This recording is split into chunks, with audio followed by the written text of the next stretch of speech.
Hello and welcome back. This is the week 5 lecture. So today we start on The Coquette by Hannah Webster Foster. We should be able to get through this book in a single week. That is the plan. That's what our schedule says.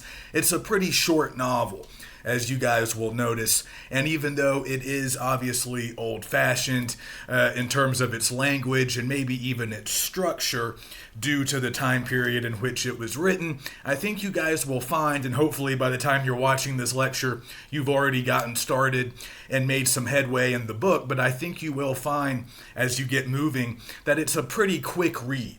The plot is moving pretty quickly. It is an epistolary novel, which means it is made up of letters, primarily letters written to the main character or written by the main character, but we also have a few others as well. So again, a little old-fashioned. We still see some epistolary novels today, but it was very popular back in the 18th century. So I want to talk a little bit more about The Coquette by first sort of placing it in its proper historical context. So this means that we go back to the 1790s and that period of the early republic. So we were talking about this last week when we were sort of taking our historical tour through the colonial period, and then we moved up to the era of the early republic, which just means the era that really began right after our independence, right after the war with England, and we became obviously an independent republic. So we were talking about some other important developments that were sort of going on in the 1790s. This quest for a national literature is really beginning at this point. But like we've said, at this early stage, a lot of our authors are importing styles or genres that were very popular in England and in some cases other parts of Europe. But we're already beginning to see with writers like Bradstreet and Freneau and Wheatley that these early American authors are taking these pre-existing forms that were largely created in Europe, and they are adapting those older forms to a new place, a new subject matter, new geography, a new history, because this is American history now. So like Freneau discovers that largely means a Native American history, so he's kind of interested in that. We see writers like Bradstreet and Wheatley depicting sort of colonial existence for traditionally marginalized groups. So we're already beginning to see some original content, getting created with these early American writers. So we'll continue that journey today, and we'll continue to see this process of kind of putting a new American spin on existing genres, existing styles. But we also talked a little bit about Susanna Rowson last week. I mentioned her at least briefly. We talked about Charlotte Temple, America's first best-selling novel. So Rowson published that book in, I believe, 1791. It was first published in England. It might not have been published in the U.S. until the following year, 1792, but doesn't really matter. We're in the early 1790s, just a few years into our independent sort of status. And this is a really important book. I talked about it last week. Not only is it important because it was really popular both here and in England, it was, again, our first bestseller. Rowson's nationality can kind of be up for debate. She was born in England, like I said, spent much of her adult life in the U.S., but Charlotte Temple is an example of a sentimental novel. I think I mentioned that last week, but I didn't really talk very much about what a sentimental novel is, what that term means, or why it's important for us. But sentimental novels actually are very important for us if we're trying to gain a greater understanding of early American literary history. And we also need to know about sentimental novels this week in particular because The Coquette is another example of one. So let me just give you a really basic sort of standard definition for the sentimental novel, I pulled this out of, I got a couple of definitions here that I pulled out of, just like literary encyclopedias. But these are good places to start. So, number one, a sentimental novel is, broadly speaking, and this is a very broad category. Broadly speaking, any novel that exploits the reader's capacity for tenderness, compassion, or sympathy, often to a disproportionate degree. I'm always struck by that definition. Some interesting word choice there. We can sort of come back to that.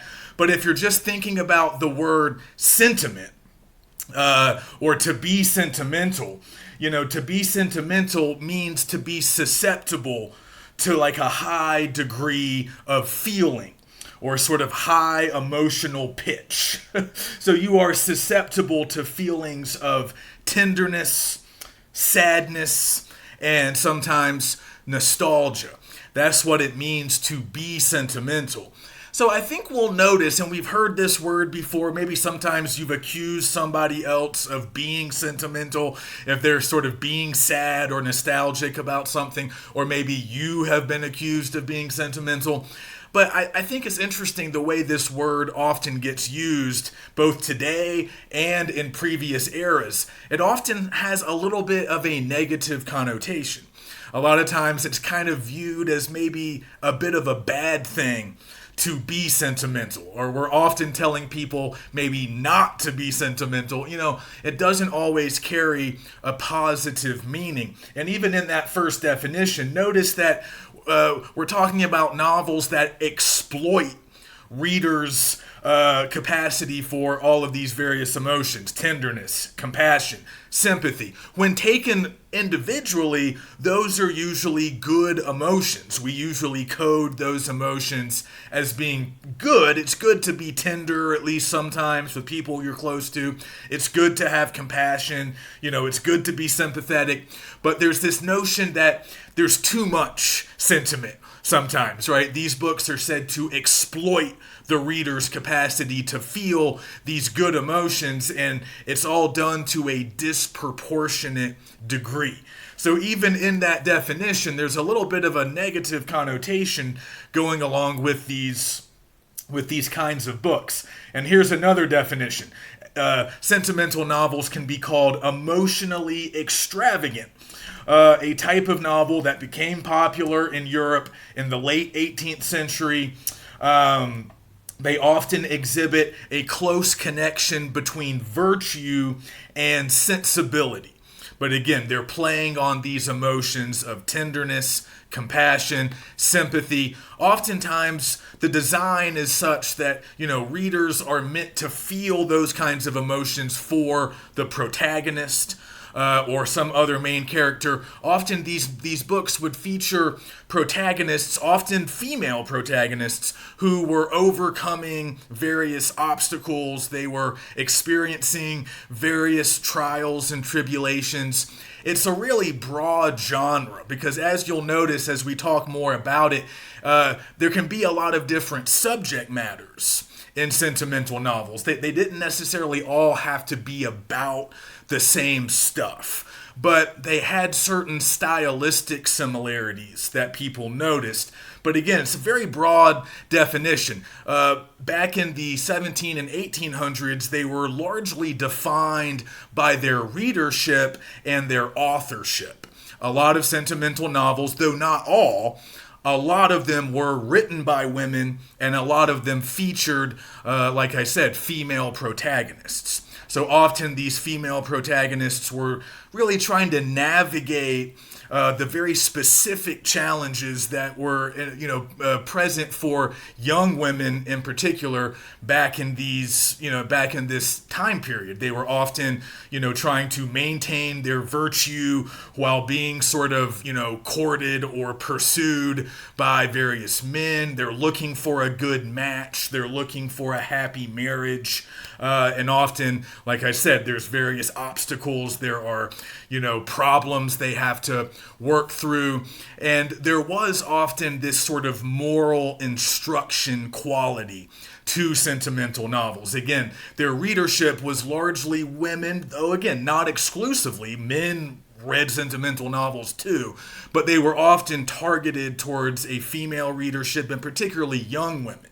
So we'll notice in The Coquette, and this is certainly true of Charlotte Temple as well, these sentimental novels were often sort of meant to teach a lesson about virtue, or about, making smart relationship choices, or just other things pertaining to proper conduct for young women, how young women could sort of secure, good futures for themselves, secure sort of comfortable middle-class existence for themselves, and just sort of a good sort of model for proper conduct. And sometimes they would display improper conduct as a sort of cautionary tale, or as a warning for young women as far as what they should not do, the things that they should avoid. So, like I've already sort of suggested, this genre really originates in England, and it sort of migrates over to the U.S. during the early years of our independence, really even before. I mean, certainly colonial Americans were reading sentimental novels produced in England. But after independence, we start to see American authors producing sentimental novels of our own. So again, Charlotte Temple is a very famous example because it was so successful. But we can also go back to 1789, which for a lot of historians is really kind of the beginning of the era of the early republic. And in that year, again, literary historians would say that year sees the publication of the first truly American work of literature, because we are an independent nation by this point, a book called The Power of Sympathy,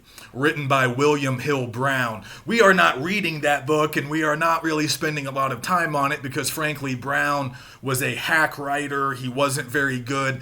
The novel isn't very good. But again, it's a sentimental novel. It's a seduction tale, which is sort of a subgenre, a specific type of sentimental novel. And The Coquette is another example of a seduction tale, as is Charlotte Temple. Not all sentimental novels centered around seduction or an attempted seduction, but a lot of them did. That was a very popular bit of subject matter. So The Power of Sympathy comes out in 1789.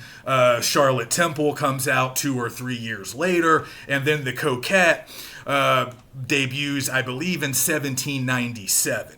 So they're all coming out in roughly the same period, and they're all linked together in some ways. They're all similar in certain ways based on genre conventions, right?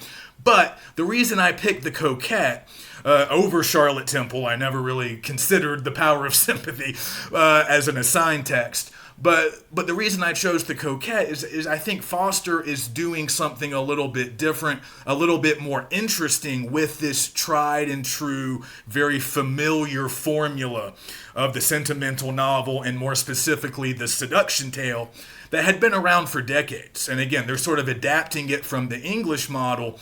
But Foster's, I think, providing some really interesting social commentary. There's certainly a lot we can think about here as far as gender roles, what was expected of young women, during this time period. I think she creates a very self-aware protagonist in Eliza Wharton, who I think is just a much more interesting character than Charlotte Temple, the heroine of Rowson's famous novel. Rowson makes her protagonist a very young, naive, almost childlike character who really doesn't understand the wider world, doesn't understand other people's intentions, and she's easily misled. But Eliza is very different. Eliza is a much more complex character. I think she's presented as being much more intelligent, somewhat self-sufficient, but certainly a lot more aware. She very much understands, sort of what is expected of her. She understands some of the potential issues and pitfalls that she is facing. We might question her judgment at times, but again, that's part of what makes her complex. She seems like a real person. She has a lot of good qualities, but she's also young. So she can be a little impulsive. Sometimes she makes decisions that are not in her best interest. But again, that's how most young people are, at least in my experience. So I think the character really rings true. A lot of readers do tend to be sympathetic towards Eliza, and that is part of the plan. And yeah, that's part of the sentimental novel sort of idea. And yeah, also we should notice that Foster is trying to provide some moral instruction here. She's trying to sort of, it's a bit of a cautionary tale. You know, she's trying to sort of warn young women about potential problems they could fall victim to, or sort of common mistakes that they might make in the dating game. In this sort of quest, and we're going to talk about this more once we really get into the book, but this quest for a stable middle-class existence that was very important for characters and for people like Eliza, because as we will see, Eliza is very much based on a real person. And the sort of situation she finds herself in that Foster really delineates, I think, quite well and quite clearly. This situation, we should understand that it's not just Eliza. You know, this would be where a lot of middle-class women like Eliza would have found themselves, in this sort of quest to find a good match, a good marriage, because that was kind of the key to a stable, you know, economically happy future existence. And so we're going to talk more about these really sort of restrictive social codes that made the options for women like Eliza pretty limited. It was pretty much marry somebody good with some money and maybe some property, and that's the ticket. There weren't a lot of other really viable options for women like her. So we're going to talk more about that, but I really think Foster shows us that in a really nuanced, realistic way, and we just don't always get that in some of the other popular sentimental novels of the period. So I think The Coquette is the best of the bunch, and I think it still gives us a chance to observe these really typical sort of sentimental novel conventions that we would find in some of these other popular works of the same period. So again, between 1789 and the end of the 1700s, we have a whole bunch of sentimental novels proliferating both domestically, and they're still being produced, of course, abroad, particularly in England. So let's go back in time a little bit and talk about sort of the originators of the modern day sentimental novel. And what's kind of fun, at least for me, I hope some of you feel the same way, what's fun about exploring sentimental novels is that it gives us a chance to kind of learn a little bit more about the history of the English language novel in general. Because sentimental novels are really there at the ground floor. I mean, they're getting in on the ground floor of the development of the English language novel, which really gets underway in the early 1700s. So I know some of you, I think a few of you at least, took my 203 class. So you might remember when we did our history of the different, major types of literature, poetry, drama, fiction, we talked about how novels and short stories have not really been around all that long, at least compared to poetry and drama, these older types of literature. And that really is true. I mean, they seem old to us, but in the grand scheme of things, novels, at least in the English language tradition, have really only existed since the early 1700s. So really only about 300 years and some change. That's not super long when you consider that poetry and drama date back to ancient times, at least in the Western world and in plenty of other cultural traditions as well. So prose fiction is kind of Johnny-come-lately compared to those other forms. But if we're thinking about English language novels, some of the earliest ones that began to emerge in the early 18th century, like the first half of the 1700s, many of them were sentimental novels. They often centered around female protagonists, overcoming obstacles, looking for love. sometimes in all the wrong places. They were designed to sort of generate strong emotional responses, all of that stuff that we've already been talking about, but many of them also claimed to be teaching virtue. So that was kind of a corollary, kind of another benefit that they could provide. Not only are we giving you a sort of melodramatic, compelling narrative, there's also this level of like moral instruction. And yeah, for modern readers, I'll sometimes describe sentimental novels from this period as being a little bit similar in some ways, maybe to like the 20th century or 21st century soap opera, or, melodrama. A lot of heightened emotions, some improbable events, crying, a lot of emotional reckonings, turning points involving love or thwarted love. So some of these elements, they haven't really gone away. A lot of this stuff still shows up, in stuff that we might label as melodrama. I don't want to be too reductive because they're not the same, but even if you think about like the whole sort of genre of like Lifetime movies, and I'm not saying that pejoratively, like my mom is a huge Lifetime movie fan, but those are often melodramatic, heightened emotions, often centering around relationships and maybe the deceit or the bad side of those relationships. But in other cases, there might be a happy ending. Love is found at last. But some of that stuff is still with us in our contemporary pop culture. But one example of a really early sentimental novel is right here. I still have it from my college days. It's called Pamela. Written by an English author named Samuel Richardson. This came out in the year 1740, I believe, so pretty early on. It was a realistic novel about a young girl who goes into, a young woman who goes into service for a sort of rich, dissolute lord who is pursuing her in a very kind of inappropriate way. He's a rake, much like Sanford in The Coquette. He's a dashing, handsome young man who's just pursuing pleasure and sort of uses women, for his own ends without much regard for them. But the whole upside of Pamela, if you guys want to read it, I'm sorry, I'm going to kind of spoil the ending, but you probably don't really have to read it unless you're just really fascinated by sentimental novels. But the upshot is the virtuous young woman reforms the rake. And turns him into a quality guy. They get married happily ever after. So I do apologize if you were planning to read it. So that's just an example of the kinds of stuff that was coming out within this genre. But again, this is the early period of English language novels. So not all early English novels were sentimental, but a lot of them were.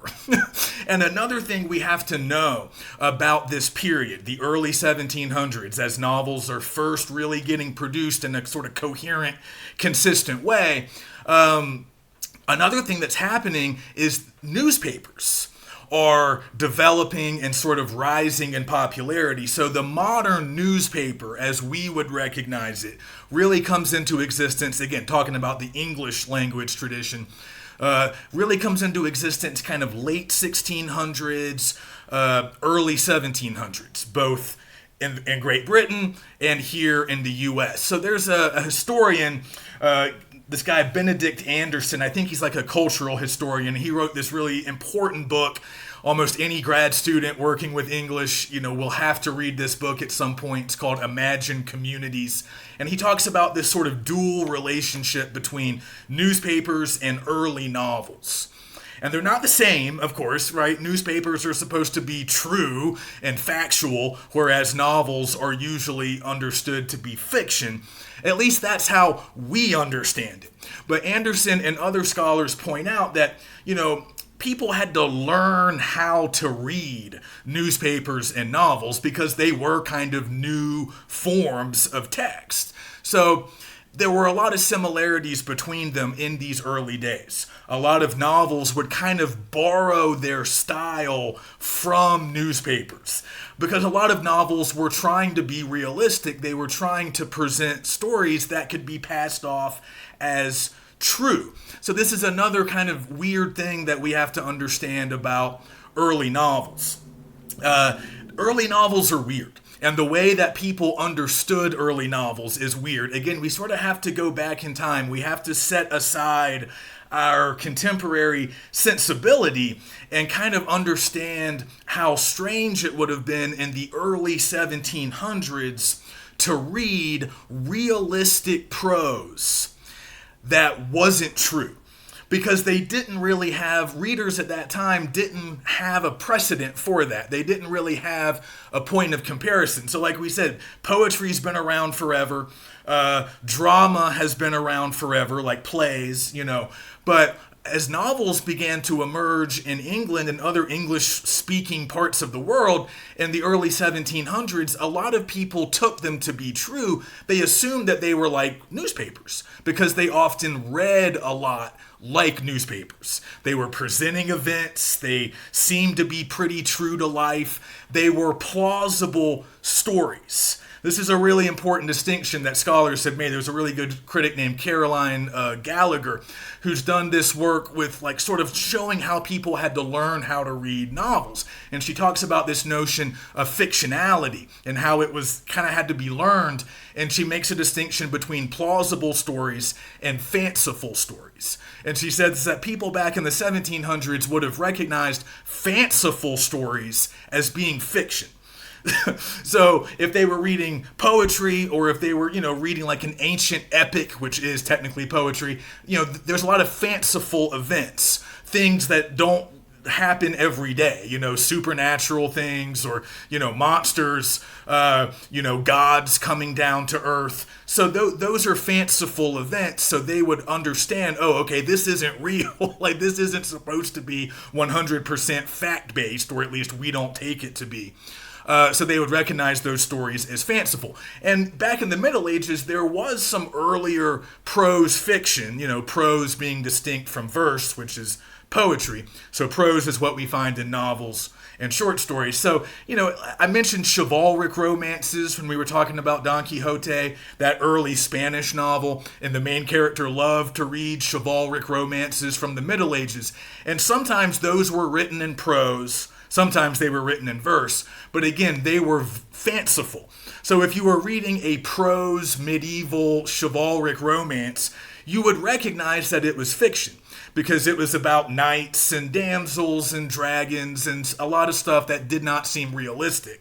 So readers would say, okay, this is not meant to be real. This is, a fanciful story. It's a work of imagination. So they would recognize it as fiction. But when early novels started to appear, again, a lot of them, like The Coquette, like Pamela, like Charlotte Temple, they were realistic. They had characters and situations that seemed to be kind of true to life, or at least they seemed likely or possible. So a lot of readers were like, oh, then this must be true. And again, the way the prose was written often sounded at least a little bit like early newspapers.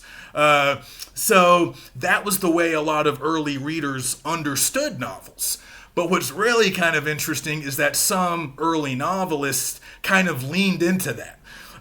They kind of recognized how a lot of novels were getting consumed and understood. So a lot of early novelists like Richardson, like Susanna Rowson, like William Hill Brown, they would sort of claim that their novels were true, or at least that they might as well be true because they're so close to real events. So in some cases, they were even taking real events from newspaper articles and just sort of putting a slight veil of fictionality over them, like maybe changing some of the names or changing some of the details of the events so they couldn't get, sued for libel, because that was still a possibility back then. So they would kind of protect themselves legally by changing a few things, but any reader could recognize that the novel was just a basic retelling of some real-life scandal or some real-life tragedy or crime that got reported on in the newspapers. And the novel would just be a slightly fictional retelling of that. That's the case with The Power of Sympathy. So Brown, William Hill Brown, just takes a newspaper story, this scandal involving a pretty popular Massachusetts poet of the time, Fanny Athrop. Her husband runs away with her sister, I believe is what happened, and that gets reported in local New England newspapers of the time. So Brown just essentially rips it off. He changes the names, he changes a few details, but that's his plot. He basically just retells that story, and readers understood exactly what he was doing. So again, that's how a lot of novels were understood. In fact, Brown got criticized for not sticking to the story enough. He got criticized for not being quite true enough to the factual events. So that's kind of what people expected often from early novels. And we see this in England, we see this in America. A lot of readers expected the characters in a novel to represent real people. And they understood that the names had to be different and some details might need to get changed, but they expected that basic level of representation, right? This character represents this real person that I read about in the newspaper. So some authors really tried to play that up and basically tried to confirm that and say, yes, that is what I'm doing. This is a true story, so we can learn from it. Because again, you have to remember also during this time, a lot of people still kind of distrusted literature and novels in particular, in religious societies like the Puritans in New England. Unless the novel was proclaiming the glory of God or providing moral instruction, a lot of, elders and leaders and church leaders would have frowned upon it. And, a lot of parents wouldn't have let their kids read it. I mean, there would have been some degree of censorship, or at least some disapproval expressed about novels that were just written for entertainment and were just meant to be completely fictional. So in order to kind of get past that, a lot of authors would sort of claim, hey, this is true, or at least it's very similar to the true events, and it can provide a moral lesson. We even see Daniel Defoe, a very famous early English novelist, do this in his books. He doesn't necessarily write sentimental novels, though you could argue he kind of does. Moll Flanders is one of his more famous books, and it's about a female protagonist coming of age, having all these experiences. It's a little bit too comic and slightly satirical to probably be a traditional sentimental novel, but it has some similar subject matter. She actually ends up getting shipped over to Virginia. The book is set in the 1600s. But also Robinson Crusoe, like Moll Flanders, was kind of loosely based on a real person. So Defoe, the author, is still engaged in this same kind of thing, taking stuff that got reported on in newspapers and using it as the basis of his plot. Now, of course, writers still do this. This has not completely fallen out of fashion. But like I'm saying, there was some degree of confusion or uncertainty on the part of early novel readers as to whether or not these novels really were true. Like Robinson Crusoe was supposed to be based, according to Defoe, it was based on a true story. And yeah, very loosely, people did get shipwrecked in the Caribbean, but Defoe made up most of the details of that plot, but he was still trying to present it as factual. So all this stuff kind of gets worked out over time. Like Gallagher says, people kind of learn this idea of fictionality. They learn how prose fiction, sort of modern prose fiction, is really supposed to work. Yeah, in some cases like historical fiction or some novels that are based on sort of ripped from the headlines type stories, the characters might be representing real people. But now we understand that most novels don't really do that. In most novels, the characters they're not stand-ins for specific real people, right? At least not usually. They're just characters that seem like they could be real. They're characters that have familiar characteristics, certain personality traits that we recognize as common. So the characters seem like people who could exist, but they're not meant to be a direct representation of some real person who actually did exist. So we understand that now. It all seems very simple to us now because we've been conditioned to understand novels. We know how to read novels. But again, this didn't come naturally to people in the early 1700s. So it took time to fully separate novels from newspapers because, again, they were similar in a lot of ways. They told similar stories. They sometimes had similar prose styles. But going back to that Benedict Anderson guy, the historian I mentioned, he says that, think about it, like read a newspaper article. There's a plot, right? There are characters, there are settings, there's usually some kind of theme or some kind of overall narrative point, all the same things that you would find in fiction. So he says, even though, there was some confusion, some people mixed them up, the development of these two forms, these two textual forms, not only helped to kind of modernize the entire Western world, the entire English language world, but they also helped to create a sense of nationalism in this young country. Because when we were reading newspapers, we were, at least if they were local papers, we were reading about stuff that was happening here. And in these early novels, we're reading about stuff that happens here. Characters here. Scandals or events here. In this place, not in Europe, not in England, right? So it's a way to kind of modernize and nationalize our entire society. Not because, again, newspapers aren't art in the same way that novels are. Newspapers are a little bit more tied to commerce and it's more information based.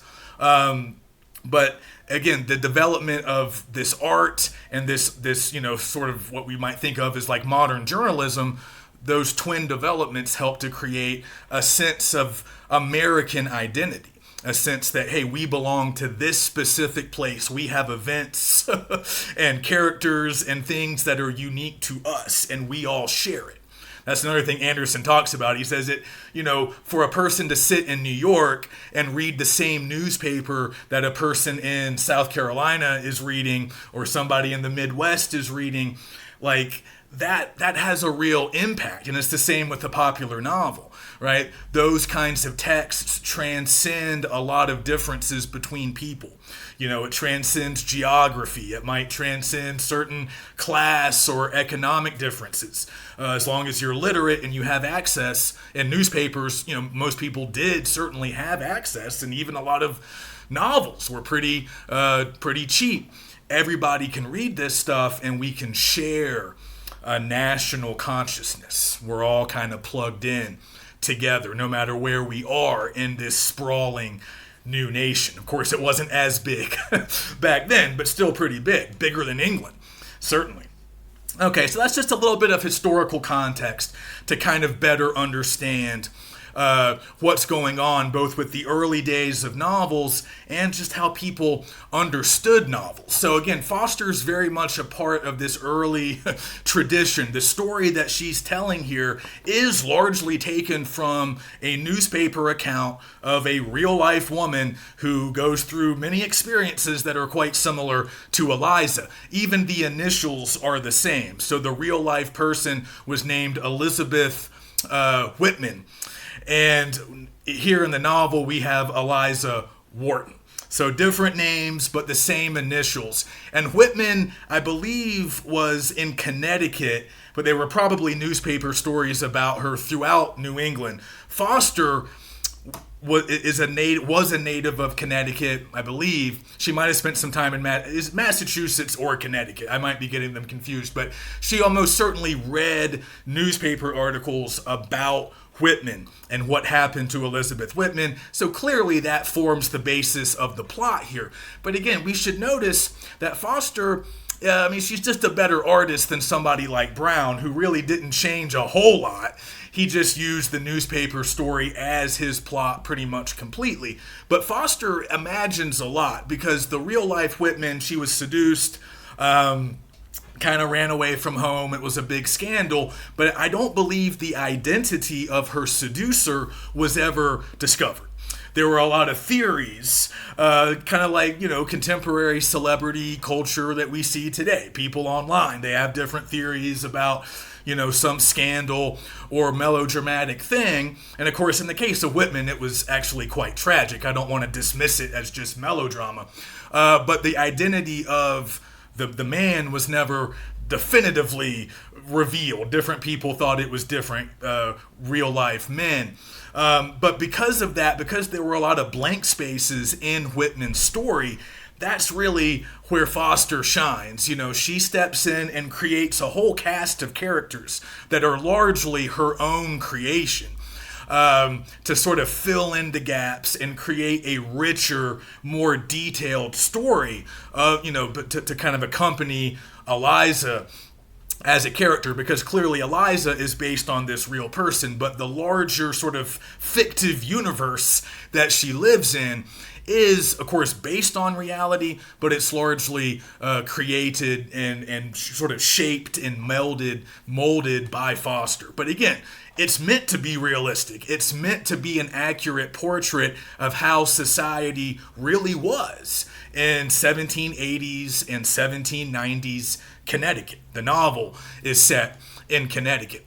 So it's realistic, and definitely Foster presents it as something true or true adjacent, which is very much what Rowson does with Charlotte Temple. But Rowson actually breaks the mold a little bit with Charlotte Temple, because that book was not specifically based on a real sort of ripped from the headlines type of story.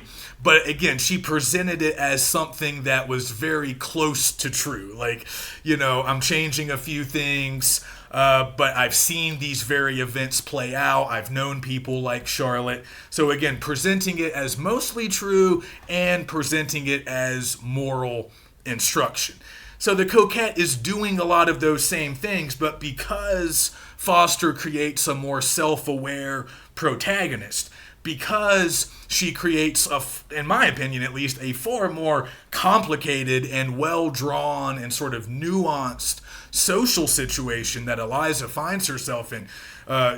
Foster really delineates the sort of cultural standards, the mores, the restrictions, the really heavy social expectations, placed on young women of a middle class sort of, status. It's really all very well done and detailed, and I think it just gives us a lot more to think about, a lot more to talk about.